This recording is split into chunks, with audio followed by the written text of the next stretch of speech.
ये लो अम्मा, एकदम नया डिजाइन है, कल ही शहर से बन के आया है। हाँ बिटुआ, तो सोने की लौंग भी तो होवे है, मुझे तो तू वही दिखा दे। लॉक के नए डिजाइन ना आए अभी, ये कुछ पुरानी पड़ी हैं, इन्हीं में से चुन लो। और सुन लो अम्मा, पैसे पूरे दे के जाइयो, इतनी सी चीज के लिए उधार न रखूंगा मैं। अरे बटुक बेटा, अब ऐसी बात करेगा का? फिर तेरे पास आने का फायदा ही का हुआ, बता तो जरा। इतना कहकर गांव की वो बूढ़ी औरत बटुकलाल की दुकान से उठकर चली गई और बटुकलाल भी दुकान बंद करके अपने घर की तरफ चल दिया। बटुकलाल का मूड बहुत खराब था, जो घर जाकर और भी खराब हो गया। थु थु थु थु, ओहो, अरे ओ बिंदिया, क्या है ये? ज्यादा बाल हो गए क्या तेरे सर में, हैं, जो अब खाने में निकलने लग गए? अजी ज्यादा कहाँ, सारे तो झड़े जा रहे। अब कब से कह रही हूँ शहर जाओ तो मेरे लिए वो महंगा वाला शैम्पू ला दो। टीवी खोलो चाहे मोबाइल, हर जगह उसी शैम्पू के चर्चे हैं। चुप कर, यहाँ रोज के खर्चे उठाने भारी पड़ रहे हैं और महारानी को महंगा शैम्पू चाहिए। हाय रे मेरी फूटी किस्मत, बापू ने ये सोच के सुनार से शादी करी कि सारी जिंदगी उनकी बेटी सोने से लदी रहेगी, और यहाँ देखो एक शैम्पू ना ला के दिया जा रहा इनसे। हाँ तो बनना था ना किसी शहर के सुनार की लुगाई, यहाँ गांव में तो किसी की औकात न रह गई सोना खरीदने की। अरे तो तुम ही बन जाओ ना शहर के सुनार, क्यों यहाँ गांव में पड़े हो? अरे शहर में एक दुकान खरीद लो, और फिर जब काम जम जाए तो ले चलेंगे अपना बोरिया बिस्तर वहीं। पत्नी बिंदिया की बात बटुकलाल को जच गई और अगले ही दिन वो अपने साथ कुछ पैसे लेकर शहर की तरफ चल पड़ा। शहर को जाने वाला रास्ता एक सुनसान जंगल से होकर जाता था और ठीक उसी रास्ते पर बटुकलाल की मोटरसाइकिल अचानक खराब हो गई। और फिर अरे कमबख्त मारी, तुझे भी अभी खराब होना तो? ओहो, शहर तो अभी बड़ा दूर है, अब क्या करूं? जब काफी देर तक कोशिश करने के बाद भी बटुकलाल की मोटरसाइकिल स्टार्ट नहीं हुई तो वो पैदल ही शहर की ओर बढ़ने लगा। तभी अचानक उसे एक आवाज सुनाई दी। मदद करो, भगवान तुम्हारी मदद करेगा। बस इसी की कमी थी, चुपचाप निकल जाता हूँ। रुक जाओ बेटा, तुम मेरी मदद करोगे तो भगवान तुम्हारी मदद करेंगे। ओफो, देखो बाबा, पैसे नहीं है मेरे पास और खाना मैं घर से लाया नहीं, तो मैं तुम्हारी कोई मदद नहीं कर सकता, मैं जा रहा हूँ। रुको बेटा, बस मुझे मेरी कुटिया तक पहुँचा दो, उसके बदले में मैं तुम्हें कुछ दूंगा। तुम मुझे क्या दे सकते हो? तुम्हारे पास है ही क्या? ज्यादा कुछ नहीं, बस ये चमत्कारी सुनहरा पानी है मेरे पास। मेरे पुरखों का ज्ञान और चमत्कार है इसमें, ये तुम रख लेना। ये तो सोने का पानी है, लगता है ये बूढ़ा पागल है। चलो अच्छा है, अपना तो फायदा हो गया। इसके बाद अपने कंधे का सहारा देकर बटुकलाल उस बूढ़े आदमी के साथ उसकी कुटिया की तरफ चल दिया, जो शहर से दूसरी तरफ थी। और फिर ये क्या, मैं तो उल्टा गांव की तरफ ही आ गया, अंधेरा भी होने वाला है, अब तो ना जा पाऊंगा शहर। ऐसा करता हूँ, अभी घर चलता हूँ, कल जाऊंगा शहर। अब ये सोचकर बटुकलाल अपने घर आ गया। बूढ़े आदमी से मिली सुनहरे पानी की शीशी उसने अपने कमरे की मेज पर रख दी और फिर नहाने के लिए चला गया। और तभी बिंदिया कमरे में आई। अरे वाह, तो ले आई शहर से मेरे लिए महंगा वाला शैम्पू। खुशबू तो बड़ी अलग है इसकी और खूब चमक भी रहा है। अब अंदर तो ये गए, ऐसा करती हूँ बाहर वाले बाथरूम में सिर धो लेती हूँ। बिंदिया ने दूसरे बाथरूम में जाकर उस सुनहरे पानी से अपने बाल धोए और फिर जो हुआ वो देखकर बटुकलाल के तो होश ही उड़ गए। क्यों जी, कैसे लग रहे हैं मेरे बाल? बोलो बोलो ना। है? हाँ, ये तो बड़े सुंदर हो गए हैं, पर कैसे हुआ ये कमाल, ये तो बताओ बिंदिया रानी। हटो जी, बातें बनाना तो कोई आपसे सीखे। खुद ही लेके आए शहर से वो महंगा वाला सुनहरा शैम्पू मेरे लिए और पूछ रहे हो कैसे हुआ कमाल। शैम्पू लाया मैं? अरे पागल औरत, तूने कहीं उस सोने के पानी से तो बाल ना धो लिए? क्या कहा? सोने का पानी? अब कौन सा? ना जी, रुको, वो शैम्पू था तो सुनहरा, पर अब मेरा मतलब है कि। बस अब कुछ ना बोल, जल्दी मुझे वो बोतल लाके दे, जाने कितना सोना बर्बाद कर चुकी होगी। बिंदिया ने फौरन वो बोतल लाकर बटुकलाल को दी। उसमें अभी भी काफी सुनहरा पानी बचा हुआ था। और फिर वैसे इसमें मेरी कोई गलती नहीं थी, मैंने जरा सा पानी सिर में लगाया तो ऐसा झाग उठा कि क्या कहूँ। मेरी जगह कोई भी होता ना तो इसे शैम्पू ही समझता। वैसे ये बोतल तुम लाए कहाँ से? फिर बटुकलाल ने बिंदिया को पूरी बात बताई, जिसे सुनकर बिंदिया सोच में पड़ गई और बटुकलाल अब भी बोले जा रहा था। तो ये सब हुआ, ज्यादा नहीं तो कम से कम चांदी के गहनों पर फिराने के काम तो आ ही जाएगा ये पानी। क्या बोल रहे हो जी? गहनों पर फिराकर कितना ही फायदा हो जाएगा आपका? तो फिर क्या करूं? इस पानी से शैम्पू बनाकर बेचूं? और नहीं तो क्या, और सिर्फ गांव ही क्यों, तुम्हारा ये खास शैम्पू तो शहर में भी धमाल मचा देगा। एक बार फिर बिंदिया की बात बटुकलाल को जच गई और उसने सुनार का काम छोड़कर चमत्कारी शैम्पू बनाने का काम शुरू कर दिया। कुछ ही समय में बटुकलाल की चांदी हो गई। कभी सोचा है ये सुनहरा पानी खत्म हो गया तब कहाँ से बनाएंगे शैम्पू? बात तो सही है। अब सुनो, तुम जाकर उस बूढ़े आदमी से ऐसा सुनहरा पानी और क्यों नहीं ले आते, बदले में उसे फिर कहीं छोड़ आना। बिंदिया की बात मानकर बटुकलाल उस बूढ़े आदमी की कुटिया पर पहुंचा और फिर उसने बूढ़े आदमी से कहा, बाबा, वो सुनहरा पानी और है क्या तुम्हारे पास? नहीं, सुनहरा तो नहीं, पर ये दूसरी बोतल। बटुकलाल ने बूढ़े आदमी को बात पूरी भी नहीं करने दी और उससे वो दूसरी बोतल छीनते हुए कहा, हाँ, कोई नहीं, सुनहरा नहीं तो ये चांदी वाला ही सही। शुक्रिया बाबा, मैं चलता हूँ। हाँ, आता रहूंगा। हाँ। इस बार बोतल के अंदर सोने की जगह चांदी का पानी था, जिसे लेकर बटुकलाल घर पहुंचा और बिंदिया से बोला, लो, मैं ले आया। इस बार कुछ अलग है। अब जाओ, जल्दी से बाल धोकर आओ इससे। चलो जल्दी करो। बिंदिया ने ऐसा ही किया और फिर जो हुआ उसकी कल्पना भी डरावनी थी। बिंदिया के सारे बाल उसके हाथों में आ चुके थे और वो पूरी तरह से गंजी हो चुकी थी। ये देखकर बटुकलाल की चीख निकल गई। वो घबराकर पीछे हट रहा था कि तभी उसका हाथ मेज पर रखी सुनहरे पानी की बोतल से जा टकराया और वो बोतल जमीन पर गिरकर चकनाचूर हो गई।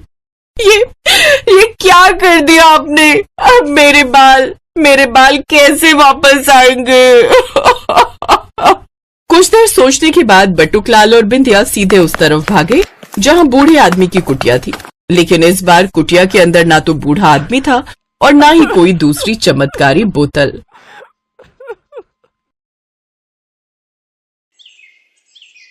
सुहानी अपने पिता महेंद्र के साथ रूपनगर में रहती थी। बचपन में जब सुहानी की मां का देहांत हो गया तो उसके पिता ने दूसरा विवाह कर लिया। सुहानी की सौतेली मां सुधा शादी के बाद अपनी बेटी ज्योति को भी साथ लाई थी। सुहानी और ज्योति अब बड़ी हो चुकी थी।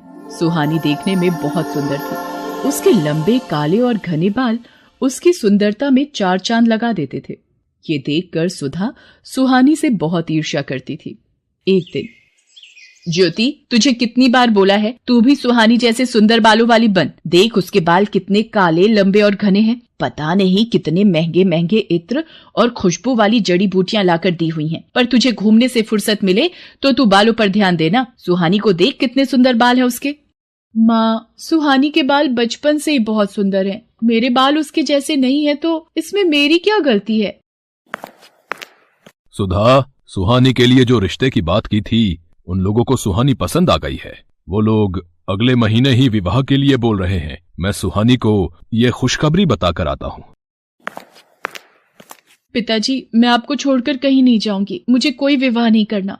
नहीं सुहानी बेटिया, हर कन्या के पिता को ये आस होती है कि उसकी पुत्री विवाह करके सकुशल अपनी ससुराल जाए। और फिर धर्मचंद जी जाने माने व्यापारी हैं, तो उनके पुत्र के साथ बहुत खुश रहेगी। और फिर सुहानी की शादी धर्मचंद जी के बेटे सुमेर चंद के साथ हो जाती है। सुहानी को अच्छा और पैसे वाला घर मिलता देख सुधा जलन से भर जाती है। मेरी पुत्री ज्योति का रिश्ता भी तो इतने बड़े सेठ के घर हो सकता था, पर इस सुहानी की वजह से ये संभव नहीं हो पाया। मैं भी देखती हूँ इसका विवाह इतने बड़े घराने में कैसे होता है। मेरी ये दवाई अपना असर दिखा देगी। सुहानी, जाओ जल्दी से स्नान कर लो, फिर विवाह के लिए तैयार भी होना है। हे भगवान, मेरे बाल कहाँ गए? मेरे सिर के तो सारे बाल गायब हो गए। ये कैसे हो गया? मैं गंजी हो गई। मेरे बाल कहाँ चले गए? पिताजी, पता नहीं, मैं नहाकर बाहर आई हूँ तो देखा मेरे सिर पर बाल नहीं है। पिताजी, अब मैं क्या करूँ? हे राम, ये क्या हो गया? तुम्हारे बालों से ही तो तुम्हारी सुंदरता थी, अब तुम गंजी हो गई हो। अब तो कोई भी तुमसे विवाह नहीं करेगा। ये सब क्या हो गया प्रभु? मेरी बेटी के साथ ऐसा क्यों हुआ? मेरी बेटी ने कभी किसी का बुरा नहीं चाहा, फिर उसको ही ये दुख क्यों मिला? सुहानी का रिश्ता टूट जाता है। महेंद्र भी सुहानी को लेकर अब बहुत दुखी रहने लगा था। सुहानी जब अपने पिता को दुखी देखती तो वो भी फूट फूट कर रो पड़ती थी। और ऐसा होते देख सुधा और ज्योति मन ही मन बहुत खुश होती थी। अब तो नगर के लोग भी जब सुहानी को देखते तो उसे गंजी कहकर उससे डर कर भाग जाते। अरे, ये गंजी लड़की कितनी बदसूरत दिखाई पड़ती है। हाँ बहन, इसे देखकर तो डर लग रहा है। चलो यहाँ से चलते हैं। हे भगवान, सब लोग मेरे से नफरत करते हैं। मेरे भी सपने थे कि मेरा विवाह होगा, मैं भी अपने ससुराल जाऊंगी। मेरे सारे सपने चूर चूर हो गए।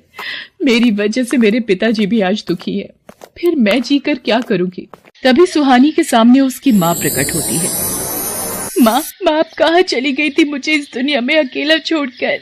मैं तुम्हारी मदद के लिए धरती पर आई हूँ। तुम बहुत अच्छी लड़की हो। अब तुम्हें निराश होने की आवश्यकता नहीं है।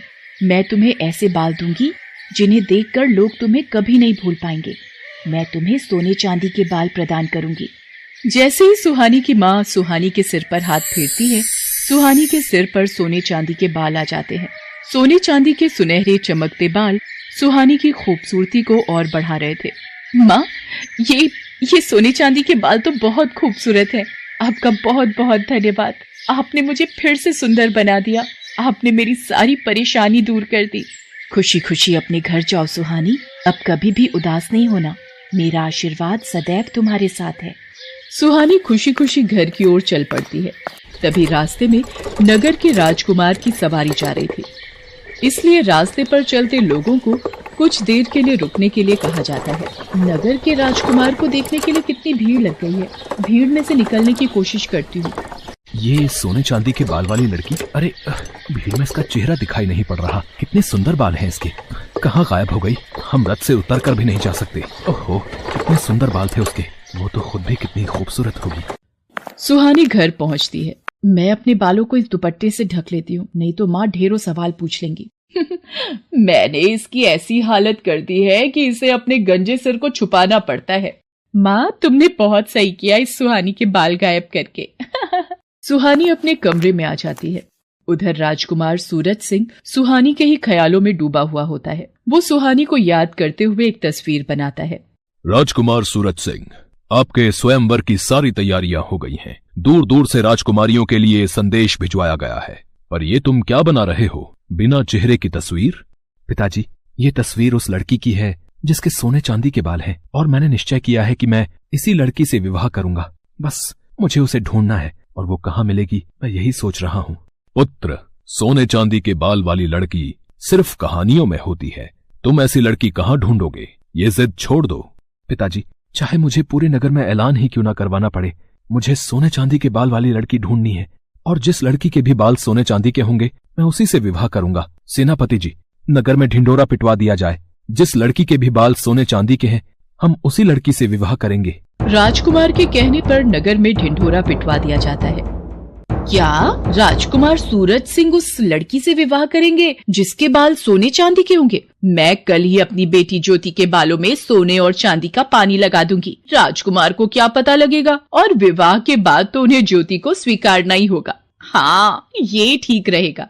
सुधा की तरह ही नगर में बहुत सी औरतों ने जब ये बात सुनी तो उन्होंने अपनी लड़कियों के बालों में सोने और चांदी का पानी लगा दिया। अब तो नगर की बहुत सी लड़कियों के बाल सोने और चांदी के लगने लगे। ये देखकर सेनापति असमंजस में पड़ गया और वो राजकुमार सूरज सिंह के पास पहुंचा।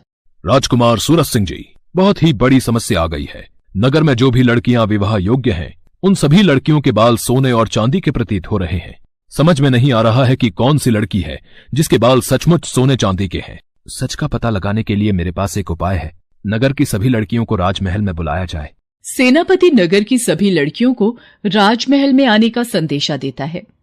ये लड़की कौन है? इसे भी महल में चलने का आदेश दो। सेनापति जी, पर ये तो गंजी है। सेनापति सुधा की बातों पर ध्यान नहीं देता और ज्योति के साथ साथ वो सुहानी को भी राजमहल ले जाता है। आप सबको मैंने इसलिए आमंत्रित किया है कि मैं अपने लिए उचित वधू ढूंढ सकूं, पर आप सबने ही अपने बाल सोने और चांदी के कर लिए। अब एक एक करके सभी कन्याएं इस फव्वारे के नीचे खड़ी होंगी और बालों की सच्चाई सामने आ जाएगी। ये क्या हो रहा है? अब तो ज्योति की सच्चाई राजकुमार के सामने आ जाएगी कि इसके बालों में सोने चांदी का पानी चढ़ा हुआ है। एक एक करके सभी लड़कियां फव्वारे के नीचे खड़ी होती हैं और उनके बाल धुलकर पहले जैसे हो जाते हैं। बस ये आखिरी लड़की रह गई है राजकुमार, इसे भी फव्वारे के नीचे खड़ा करना है। पर ये तो गंजी है, इसके बाल तो मैंने हो, ये मैं क्या बोलने जा रही थी। इनमें से तो कोई भी लड़की सोने चांदी के बाल वाली नहीं निकली। पता नहीं वो कौन थी। बस ये आखिरी उम्मीद रह गई है। सुहानी घबराते हुए सिर से अपना दुपट्टा उतारती है। सुधा और नगर के सभी लोगों की निगाहें सुहानी के सोने चांदी के बाल देखकर दंग रह जाती हैं। सुहानी फव्वारे के नीचे खड़ी हो जाती है। उसके बाल तो सचमुच सोने चांदी के थे। ये देखकर राजकुमार खुश हो जाता है। हम तुमसे विवाह करना चाहते हैं, क्या तुम्हें मंजूर है? आपको पति के रूप में पाना मेरा सौभाग्य है, पर मेरे बिना पिताजी। सुहानी बेटी, अब वक्त आ गया है तू इस दुख भरी जिंदगी से आजाद हो जाए और खुली हवा में सांस ले सके। तुझे जीवन में बहुत दुख मिले हैं, पर अब राजकुमार सूरज सिंह के साथ विवाह करके तुम बहुत खुश रहोगी। सदा खुश रहो मेरी बच्ची। सुहानी को उसकी अच्छाई का फल मिल जाता है और राजकुमार सूरज सिंह के साथ उसका विवाह संपन्न हो जाता है और सुधा अपने हाथ मलती रह जाती है।